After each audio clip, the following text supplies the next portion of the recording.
good luck finding any facts. What you're getting is undiluted propaganda and lies orchestrated by the White House and the intelligence community.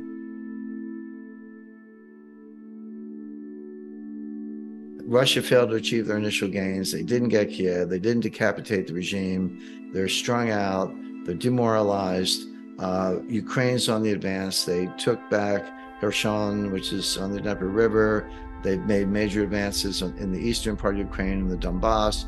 They got the U.S. weapons. The Germans are sending tanks to UK. I think your main battle tank is the Challenger. You're going to send them some Challengers, and just keep sending in money and sending in arms and give it time, and we'll take it all back. And Putin will be deposed if he doesn't have cancer already, and we'll even take back Crimea and wave the flag.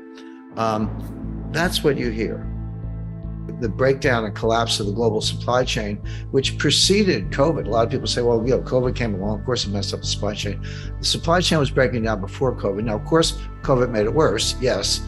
And the war in Ukraine made it worse yet, yes. But this really started with Trump's trade war in 2018. So that, like I said, there's a thread that runs through all these things. So not to throw out my hands, I'm not going to do that. But when you ask me that, I'm thinking, well, I'm talking about China, Ukraine, supply chain, Biden. They're all a big deal. If in terms of tragedy, probably the war in Ukraine is the most important because it's highly, highly significant economically and strategically. But of course, it's a human tragedy going with it. If Chinese real estate implodes, okay, there's some hardship here and there, but it's not like people being killed or maimed or forced into refugee status. And that is part of what's going on in Ukraine. So that's probably the biggest single one, but I wouldn't miss the fact that all these things are going on at once.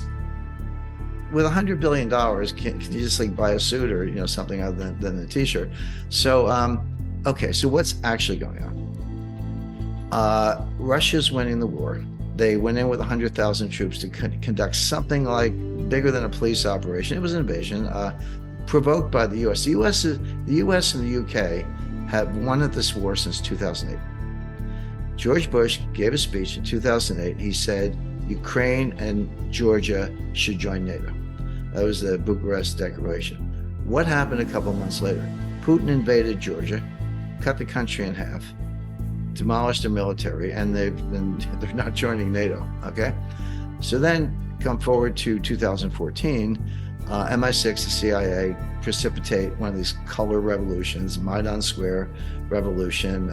They got some, they're, I don't use the word Nazi lightly, and no one should, but these are neo-Nazi.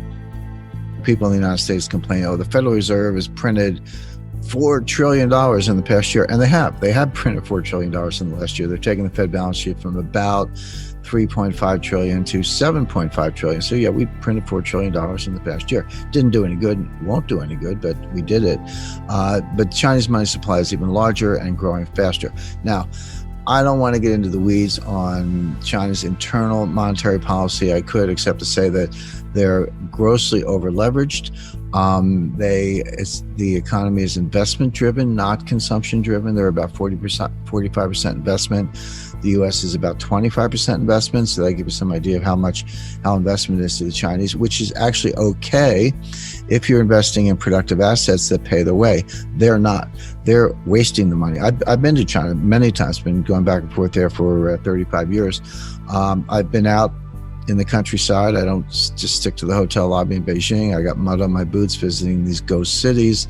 And the ghost cities are interesting. I was there one, south of Nanjing, kind of out in the boondocks a little bit. But I was, you always have Communist Party officials with you. They're keeping an eye on you. And so each ghost city, there are a bunch of them, actually seven. Imagine building 7 cities. That's what I saw. And so they got 1 or 2 skyscrapers, shiny new construction, some of it still under construction, all empty. So I said to the communists, I said, what are you guys doing here? I mean, nobody's here. So, oh, don't worry. People will be coming from the countryside. They will be populating these cities.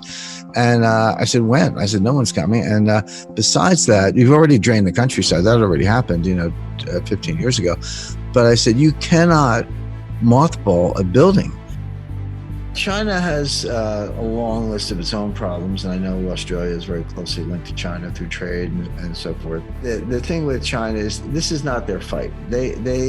Yeah, they want to be global hegemons. They want to run the U.S. off the road. They want to replace the U.S. dollar. They have a lot of ambitions. They want to reabsorb Taiwan, but they're also patient. They're also careful. They just wish this would go away. The idea that they're jumping in on the Russia side and going to do everything possible to help Russia. They'll help Russia a little bit. They'll help Russia at the margin in very hard to detect ways, but they're not. They're going to play it down the middle of the fairway. They don't want to. They may want to destroy the U.S. in the long run, but they don't want to antagonize us in the short run.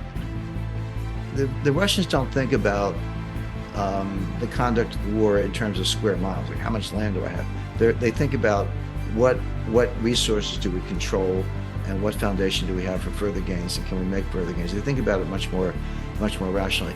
So even in the Donbass, which the Russians do control, that's the part you want. The natural resources, the coal mines, the oil, the steel mills, agricultural land, access to the Black Sea, all the stuff you want is in the part that the Russians actually control, including Crimea, with the exception of Odessa, which they don't have yet, but they're working on that. So Kherson waved the flag, yeah, but why fight over it? Withdraw. Here come the Ukrainians. The Ukrainians were actually nervous about going in. They're like, they have booby traps or something. All wars are filled with lies and propaganda. That just comes with the territory. Winston Churchill's famous quote was, in wartime, the truth is so important it must be surrounded by a bodyguard of lies, which is exactly right. So Ukraine lies, Russia lies, got it. So the hard part for an analyst is where can I get good information? Where can I get somebody who is actually trying to report? Not easy to do, but there's some good sources. The Swiss, for example, the Swiss, like a nice peaceful country. There's a machine gun under every bed in Switzerland. Every parking lot is a bomb shelter, and this place is heavily armed. Every responsible adult has been in the military. You don't get anywhere if you haven't. But a lot of Swiss military at the colonel level, they'll retire and join like UN peacekeeping forces, and some of them were in eastern Ukraine. So they got some really good firsthand experience, and they care about getting it right. Agence France actually is doing a very good job. Macron has the best dialogue with Putin. I'm not saying he's a fan, but those two guys talk. And Agence France press is a good source. There are other sources, but you got to dig.